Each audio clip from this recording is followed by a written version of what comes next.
پھر انشاءاللہ آگے موضوع پہ جاتے ہیں، موضوع متعین ہو جائے، چونکہ پھر ہم بھی ٹائم پہ جائیں، پھر مناظرے کا میدان لگے اور دلائل کی بات ہو۔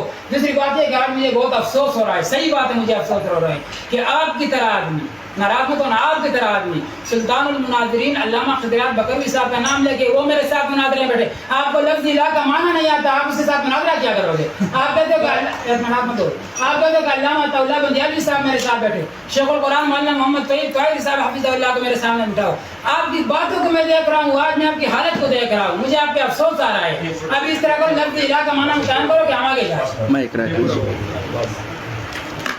محمد صلی اللہ علیہ رسول کریم، نعمانی صاحب ضد اور ہمدردی آپ نے ساتھ دے کر آئے، اسے ایک بھی بات بیٹھے ہوئے آپ آ کے رہے الہ کا معنی بتاؤ، الہ کا معنی کہ بھائی الہ کا معنی میں میرا آپ کا جھگڑا نہ سن کے ہمارا مناظرہ ہے، آپ اصل موضوع سے کیوں فرار ہو گئے؟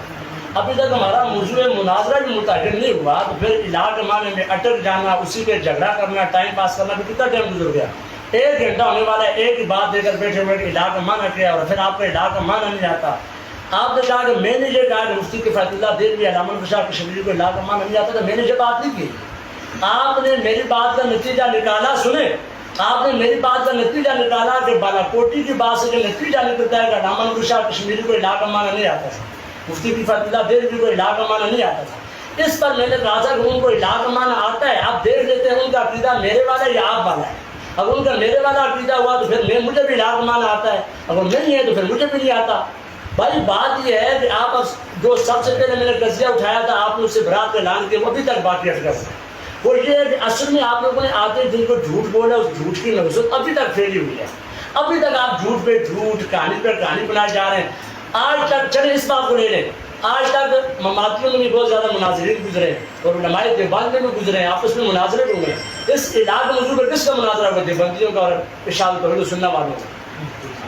یہ موضوع آج آپ نے فقط آپ نے جان چھڑانے کے لیے پیش کیا ہے، کیونکہ آپ نے جا کے پھنسنا ہے اللہ کے فضل سے۔ اس طرح سے میں بھی شروع ہو جاؤں، وہ ٹھیک موت کا معنی کریں، موت کا معنی کرتے ہوئے آپ کو موت آتی ہے، حیات کا معنی کرو جس کو جزا پائے۔ میں بھی اس طریقے میں کیوں نہیں آ رہا؟ سنیں، میں کیوں نہیں آ رہا؟ میں اس لیے نہیں آ رہا کہ میں کہہ رہا ہوں سب سے پہلے آپ کی غلطی آپ نے ابھی تک تسلیم نہیں کی، جو جھوٹ بولا، فراڈ کیا، دھوکہ دیا۔ دوسری بات یہ کہ آپ کہتے ہیں کہ الہ کا معنی ہے، اس کے بعد ہم موضوع کی طرف جائیں، آپ ڈر موضوع کی طرف کیوں نہیں جاتے؟ آپ ٹائم کیوں پاس کرتے ہیں؟ جی بہت شکریہ۔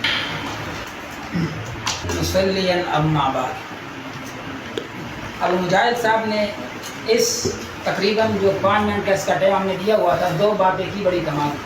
ایک تو اس نے بہت عجیب سی بات کر دی، پھر کہتے ہیں کہ آپ صرف لفظ الہ کے معنی پہ اڑے ہوئے، لفظ الہ پہ صرف پڑے ہوئے گھنٹے ہو گیا ہے۔ آپ کو پتہ ہونا چاہیے، آپ کو اللہ کی کتاب دیکھنی چاہیے کہ قل انما یوحا الی انما الہکم الہ واحد انما بحسر انما بحسر۔ اللہ نے فرمایا کہ میں نے 30 پاروں والا جو قرآن بھیجا ہے نا، ایک ہی مسئلہ ہے، انما قل انما یوحا الی انما الہکم الہ واحد، ایک ہی مسئلہ، ساری قرآن کا ایک ہی مسئلہ ہے، مسئلہ الہ۔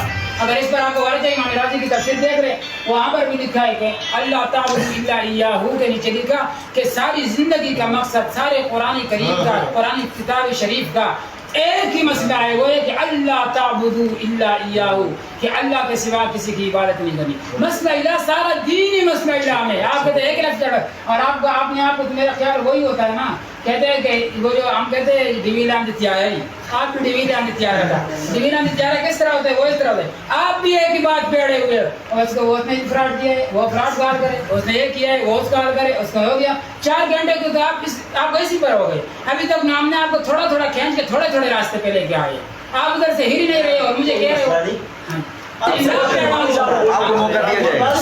میں لفظ الہ پہ اڑا ہوا ہوں، جو سارا دین کا خلاصہ ہے، دین اسلام کا خلاصہ ہے، آپ ایک فضول سی بات پہ اڑے ہوئے۔ جس طرح یہ کہ آپ ایک موضوع آپ نے متعین نہیں کیا، تو میں پہلے سے میں کوئی انگلش بول رہا ہوں کہ آپ کو سمجھ نہیں آ رہی، میں موضوع کی طرف آ رہا ہوں، آپ موضوع کی طرف جانا ہی نہیں چاہتے۔ میں نے کہا کہ میں نے مقدمات یار باہر رکھے، میں ان مقدمات سے آپ کو گزار کے آپ کی مرضی کے موضوع پہ لے کے آؤں گا، لیکن میں مقدمات اس لیے رکھے کیونکہ پھر بعد میں جو ادھر ادھر کی باتیں فتویٰ بازی کرو گے تو میں آپ کے منہ سے انشاءاللہ بھی نکلواتا ہوں کہ ہم جو بات کرتے ہیں وہ آپ بھی کر کے دو گے۔ اگر ہماری والی بات آپ نے نہیں کی تو پھر انشاءاللہ آپ اس طرح ہوگے کہ میں تو چلو آپ کو وہ مثال نہیں پیش کر رہا ہے، ایک مثال ذہن میں ہے میری، چلو اس کی طرف میں نہیں آتا. دوسری بات یہ کہ ابھی آپ کو ہم نے پہلے بھی کہا، دیکھو کہ آپ آئے مسئلے کی طرف، میں پھر کہہ رہا ہوں آپ آئے مسئلے کی طرف، یہ تقریباً آپ کے 5 نمبر میں نے آپ کو دے دیے.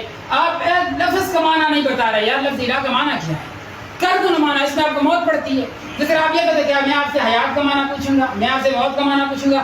آپ کو یہ بھی بتانا ہے کہ آپ مثبت ہو ہر مسئلے میں، میرے جتنے آپ کے ساتھ اختلاف ہوا آپ ہر مسئلے میں مثبت ہو، اور وہ جو ہم نافی ہے اور جو سوال کرتے ہیں نا مثبت سوالات نہیں کرتے، نافی سوالات کرتے. آپ کو اس بات کا بھی علم نہیں. چلو میں پھر بھی آپ کو ٹائم دوں گا، آخر میں آپ سوال کرو کہ موت کا کیا معنی ہے، حیات کا کیا معنی ہے، انشاءاللہ میں آپ کو ہر بات کا جواب دوں گا. لیکن اگر میں آپ کو لفظ حیات نماز پہ لے کے آؤں تو پھر آپ سوال کرو گے، میں انشاءاللہ آپ کو آپ اس مسئلے کی طرف لے کے جاؤں گا تو وہ آپ کے وہم و گمان میں بھی نہیں ہوگا. اور دوسری بات آپ نے یہ کی، آپ کہتے کہ آپ لفظ الہ پڑھے ہوئے ابھی تک جو مناظرہ ہوا ہے، ابھی ایک منٹ چلو آپ یہ بات کر رہے ہو، آپ نے پہلے کیا بات کی، کہتے ہیں کہ آپ جو لفظ الہ پہ اڑے ہوئے اس لفظ پر، اس بات پر ابھی تک کسی کا مناظرہ نہیں ہوا. آپ نے یہ بڑی زبردست بات کی، تو وہ تو آپ کی غلطی ہے نا، آپ کیوں نہیں کرتے ہیں اہم مسائل پہ گفتگو، آپ چلتے ہو شاخوں کی طرف آ جاؤ. ابھی اس نے موضوع بتایا، کہتا مناظرہ ہوگا کہ آپ کیوں بندی ہے ہم کیوں بندی ہے، یہ ایمان کا معیار ہے، یہ اسلام کا معیار ہے. پہلے لفظ الہ پہ آؤ، لفظ الہ کو تم مانو، جب آپ لا الہ الا اللہ مان کے اسلام میں داخل ہو جاؤ گے پھر بات کریں گے دیوبندی کون ہے اور دیوبندی کون نہیں ہے. پھر آپ نے کہا کافرین کا عقیدہ کس والا ہے، یہ تو انشاءاللہ میں مناظرے میں آپ کو بتاؤں گا. کافرون علماء دیوبند کا آپ نے مرزائی کہا، میں انشاءاللہ حوالوں سے ثابت کروں گا. آپ نے ان کو پرویزی کہا، میں حوالوں سے ثابت کروں گا. آپ نے ان کو کافر تک کہا، میں یہ بھی حوالوں سے ثابت کروں گا. اور میں فتاوی دارالعلوم دیوبند سے دکھاؤں گا کہ آپ کی جماعت کا جو عقیدہ یہ خالصتاً کفری عقیدہ ہے. اور اس پر میں انشاءاللہ میں فتاوی دارالعلوم دیوبند سے ہمارے ساتھ آپ کے ساتھ